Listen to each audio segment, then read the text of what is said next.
DK Joshi, chief economist at Crisil, is joining us. Mr. Joshi, good afternoon. If you can hear me this time, let me try and get your thoughts in on the deficit number first. Was the deficit number as per anticipation or higher than what you would have thought for the entire year?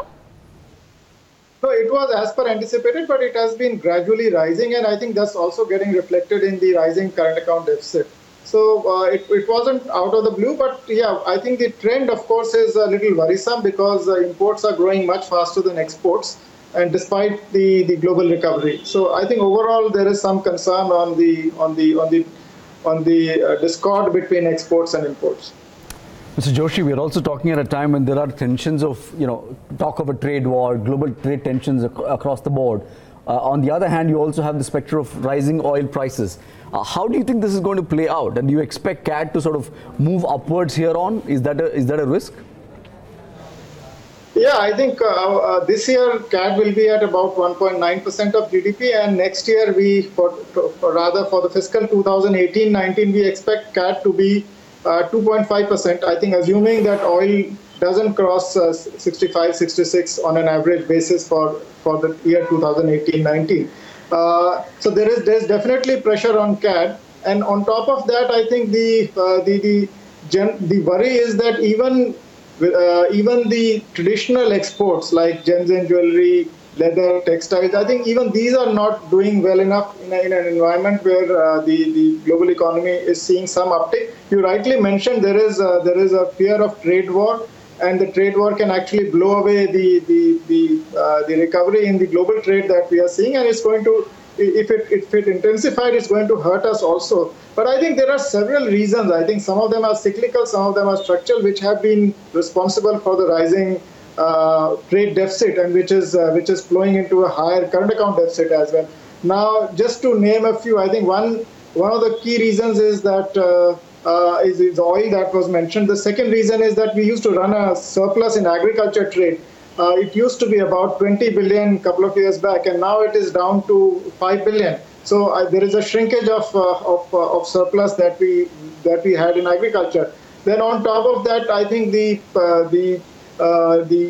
economies which are growing fast right now, like Europe or even US, our exports are not doing that great, I think, in these economies. So I think clearly there are competitiveness issues, there are issues which are related to specific sectors. So I think there is there's clearly a structural element to it, which is the losing competitiveness. I mean, we are losing out to many new countries which are coming up and taking up the space which China is vacating.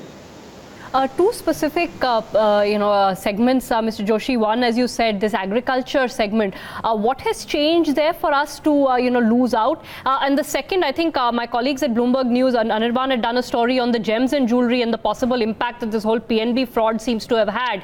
But again, that's a very sort of employment-generating sector as well. So we probably need to watch both or more than this, but certainly these two. Yeah, I think agriculture, what has happened over the last few years is that there was, if I take you back 3-4 years to 12-13, I think we had a huge surplus in agriculture, and one of the agriculture commodities responsible for it was guar gum, because the oil prices globally were high, and guar gum is used for cracking, etc. So there was massive demand, and that was one of the factors responsible for rising trade surplus in agriculture. The second, I think, factor which has reduced the trade surplus now is, I think, the buffalo exports. I think they also slowed down a bit. I think it's a large component of our agri exports. So both these factors put together have meant that the surplus in agriculture has been coming down. Mr. Joshi, if I can just compare, the situation right now to what happened in 2013, although, the situation is dramatically different. Rising CAD led to a tailspin in the currency. How do you think this is going to influence the way the rupee behaves? Well, I think it does put a downward pressure on the rupee, but I think the situation is quite different. I think the macros at that time, I think in 12-13, were clearly out of control, whether it is fiscal deficit or it is inflation. So CAD was not the only factor which was behind the fall in the currency during taper tantrum time. I think that all the macros came together. I think the worsening of the macros came together to push the rupee down, I think, by about 25% in a period of 3 to 4 months. Mr. Joshi, how much damage did demonetization and then GST do in terms of disrupting the ecosystem in which the export-import segment works? And do you think that would sort of normalize in FY19 and we have the potential to gain a larger share of the export recovery if it continues globally? Yeah, I think the demonetization is definitely behind us. I think the cash crunch is not there. So that I think so that headwind is fading away fast. As far as GST is concerned, it all depends on how quickly we sort out the exporter issue. It did create a hit to our exports. I think there is little doubt about it. So what happened essentially in 2017 was 17-18 was that private consumption slowed down, imports increased, and exports did not do that well. So what it meant was that your whatever consumption demand was there, incrementally imports were contributing to it, and our ability to take advantage of the global recovery was clearly not there. So in 2018-19, I think GST issues are getting addressed. I think we all have been on priority, particularly for exporters.